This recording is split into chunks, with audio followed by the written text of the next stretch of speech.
Imagine you've taken your last breath. You step to the edge of the universe, and two figures wait in the fog. One of them comes from the ancient sun-baked sands along the banks of the Nile. The other arrives from thousands of miles away, born along the sacred waters of the Ganges. In the ancient world, these two civilizations were entirely cut off from each other. They possessed zero cultural cross-pollination and spoke completely different languages. Yet, if you look closely at their ancient texts, they seem to be reading from the exact same playbook for the afterlife. We have to ask how two isolated cultures manage to draw the exact same map for what happens after we die. Let's look at the job descriptions of these underworld gods. Neither acts like a modern Grim Reaper out to maliciously claim your soul. They are strict, bureaucratic accountants, and you are there for an audit. This ancient papyrus shows Anubis conducting that audit. He places a human heart on a scale, measuring it against the feather of Ma'at. The consequence for failing sits right next to the scale, an immediate meal for that crocodile-headed monster. Halfway across the world, Yama used a different method, but the identical logic.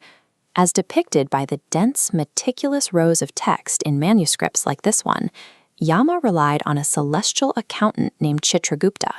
He maintained a massive golden ledger containing a complete, unalterable record of every deed you ever performed.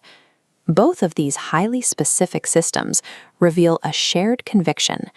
In the ancient world, salvation couldn't be bought, traded, or charmed away. It was a mathematical equation, and you had to balance the books through moral order. Then we have the specific animals chosen to guard these realms. The Egyptians associated Anubis directly with the jackal. Jackals were natural scavengers that prowled around ancient graveyards at night. Rather than fear them, the Egyptians flipped the narrative, transforming the lurking wild dog into a fierce, golden-collared protector of the dead. The Rig Veda outlines a remarkably similar concept for Yama. He commands two four-eyed dogs, Sharvara and Shyama. They wander the earth as his personal spies, sitting faithfully at the gates of the underworld to keep the living out and the dead in. These completely separated cultures both looked at the boundary between life and death and decided it required a literal border patrol. They took the earthly guard dog and elevated it to a cosmic necessity. A judge and a guard dog handle the destination, but the transition itself requires a guide. This is where these gods become psychopomps, spirits tasked with leading the soul through the threshold of death. According to Vedic tradition, Yama was actually the very first mortal to ever die. He figured out the afterlife through trial and error, blazing a safe trail so the rest of humanity wouldn't get completely lost in the void. Anubis carried the title Opener of the Ways. If you look at this physical mummy and its tightly bound linen wrapping, you're seeing Anubis's invention.